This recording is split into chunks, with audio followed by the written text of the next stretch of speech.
Assalamualaikum warahmatullahi wabarakatuh. Kembali lagi di Sopo Alas Channel. Kali ini kita jalan-jalan di lereng Kawi, dan kebetulan suasana hari ini sangat syahdu dan cuacanya sedikit mendung, kayaknya mau turun hujan. Dan sangat kebetulan sekali kali ini kita berada di lereng Kawi dan menemukan sebuah pohon.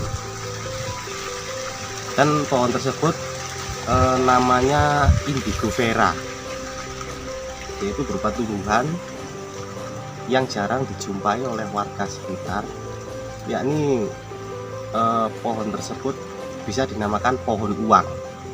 Seperti apakah pohon tersebut? Mari kita review, mari kita lihat.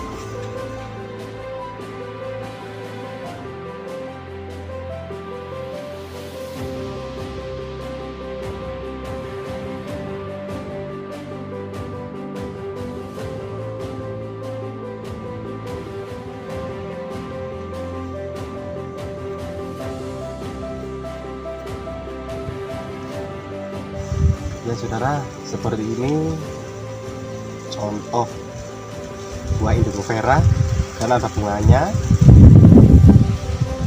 sangat indah. Dan ini namanya indigo vera, bisa juga disebut dengan pohon uang.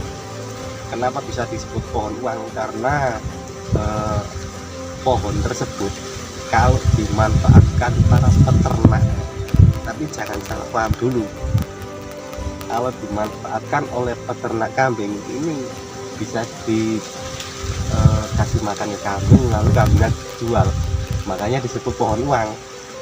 Kalaupun ini masih kecil, kalau masih kecil ukuran segini, ini bisa dijual ini bibitnya, makanya dinamakan pohon uang. Kayak gini contohnya, namanya indigo vera. Oke, sahabat Sopo Alas Channel dimanapun Anda berada, cukup sekian video dari kami. Lain waktu, lain tempat kita akan sambung lagi, masih di tempat lereng Kawi. Saya akhiri, wassalamualaikum warahmatullahi wabarakatuh.